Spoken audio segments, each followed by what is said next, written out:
what's up guys, MotardSteve here. Today I wanted to bring you guys a pretty important video. It's fucking raining outside and it fucking sucks, but I still want to do this video. I tried to do it yesterday when it wasn't raining and I had the GoPro case on and it didn't really work out as well, and plus it was a little long, so I'm going to try to speed things up this time around and hopefully the audio is a lot better this time. But I wanted to basically talk about how to keep your bike your bike.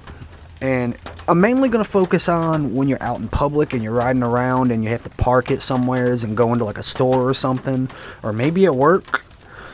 And I'll touch a little bit on at home. I'll go ahead and get at home out of the way. At home, the simplest thing you can do, other than the other things I'm going to tell you, is cover it up. Make it look, like nothing special, Someone driving by, they may not be able to really pick out underneath this cover that there's a bike there. They may just, like right there, like that fucking washer's covered with a tarp. I mean, chances are at first glance, you're not going to notice it's a washer right away unless, you fucking know that a washer's been sitting there. And the same thing with the bike, unless you're sitting around lurking, looking for a fucking bike to steal, chances are you're probably going to miss it sitting back here.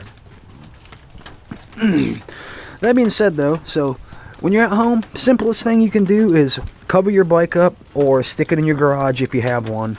Another thing I've seen some people do is they will embed like a chain into the ground and then have that other end of the chain locked around the front tire. Of course, I didn't do that, but that's some of the things I've seen. But anyway, when you're out and about, the simplest thing you can do is every bike in the ignition switch, you can lock it. You can lock pretty much every bike's ignition switch, and what that will do is that will keep the steering column from turning. And the reason why that's good is it deters thieves from just pushing your bike away and, pushing it off somewheres. Because if the steering column's locked to the left, then it really has nowhere to go but in circles. Now, of course, they could always just get a couple guys to pick the entire bike up and take it that way. So that's maybe not the best way, but it's a pretty simple and free way to just add a little bit of security to your bike. The second way is like what I like to do.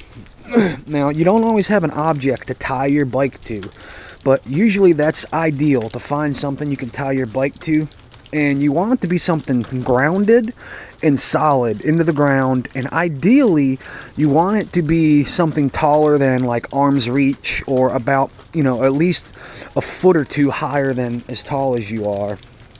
And the reason I say that is because, for instance, you guys may know Jake TheGardenSnake had an R1. He had a Yamaha R1 that he had. He chained it to a post at a gas station, went in to take a piss, came outside, and it was gone. What had happened is a couple of guys basically picked his bike up. They basically slid the bike in chain and all off of this post, because I guess it was only, like yay high, Slid it off of this post, threw it in the back of a truck, and, away goes Jake's R1. But that's why I recommend trying to find something at least as tall as you are, if not taller, ideally. But if you can't always do that, there's some other things you can do, like take your cable chains, your cable locks, which we'll get to that in a second, and just kind of wrap it around between the tire spokes and the front forks. If you have to park it in a parking space or something, or you can't find something, loop it around there. And what that will act as kind of like a brake. They can't roll it.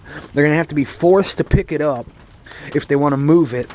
Now, of course, like I said, if there's, if they have a couple guys, then, they're going to go ahead and, throw your bike in the back of a truck and probably get away with it. So that's why I always say it's ideal if you can tie it to something. But what I'm going to do with mine is, now that I've got two locks, is I'm probably going to run one lock around the front tire in that situation and run another lock around the back tire. Now, Sure, it's not 100% steel proof, but it's going to make it even harder for someone to steal it. And you know, most thieves, they're looking for the easy way. You know, if they see a cable or something on the bike, they're not going to fuck with it. They're going to want what's easy most of the time. And so that's one thing you can do. And then, you know, there's people debate all the time, you know, you can buy these like $700, $800 GPS devices. And the reason why I don't recommend those is because, okay, let's say you put a GPS device on your bike. Let's say someone swipes it. Let's say you pull out your phone, you see it's at, you know, so-and-so, such and such address. You know, say you show it to the cops. The cops are still going to have to get a search warrant before they can go onto that property and get your bike. And by the time they get all that done, chances are your bike's going to be A, chopped up and sent all over the place, or B, they're just going to move it to another location. Then the police are going to have to get another search warrant for that address. And, you know, it's just going to become this game of chicken until eventually your bike is chopped up and it's gone. Because that's what these thieves do. They're not looking to legalize the bike and use it for their own use. They're just looking to steal it, chop it up, get their payout, and, you know, go find another fucking person's bike to steal. And it sucks that scumbags like that exist, but, you know, that's just the people we live with. They'd rather take your shit than, you know, do all the hard work and get their own shit. So, and then the third thing, which you can do, is whenever you do have to leave your bike in public, is try to spend the least amount of time away from your bike. So, like, if you're going in the store to take a piss, or, you know, whatever, or you're going to get a drink, or buy a pack of smokes if you smoke or something, try to get in and get out as quick as you can, because the longer you're away from your bike, the longer you're giving a thief time to tamper with your bike and possibly steal it.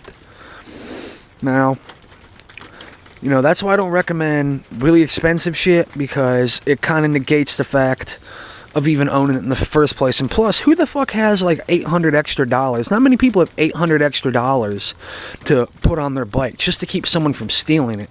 For instance, this cable was my old bicycle lock. I had two of them, but you know, my one bike over there broke. So now I just lock these two bikes up with one lock, and I was using this to do the whole looping through the front tire method, or tying it to a post like it is now. And then yesterday I bought this. This is a rated 3,300 cut strength cable. You know, it's a beefy fucking cable, and it's also not all that expensive. I mean, it's $20, and you know, this one was like $15. So now that I have two, I'm going to use both of them. So if they cut through one, they're going to have to cut through another. And sure, maybe they can cut through them, but it's still going to take more time to whereas if you didn't have anything. Because, like it or not, the way I see it is, if a thief wants your bike bad enough, and they put enough effort and they're smart enough, chances are they're going to get it. And, you know, that's just a shitty part of it. But all I can say is that's why I would always try to get full coverage on your bike. And now I know, sure, it costs way more than liability, but it's going to be worth it in the end if someone does get a hold of your bike, because you won't be out, you know, a couple grand or whatever you paid for it. Like for me, my freaking 2006 DR650 cost me $30 a month for full coverage. So that means if someone steals it, you know, I'll get every penny that I paid for it. You know, I'll get the market value for it, which is what I paid for. I paid market value for an excellent condition model. And so, you know, if someone steals it, that's what I'll get back. So, you know, if all else fails, just get full coverage on your bike. And then I guess the only thing you'll be out is the sentimental value. But, yeah. Hopefully this video helps some people. If you guys got anything to add, go ahead and add it. And, yeah. Be sure to subscribe, like video, I don't know, give it a dislike if you didn't for some reason, and, you know, share it around, and hopefully I'll see you guys in future videos, and yeah, see you guys in the next one. Later.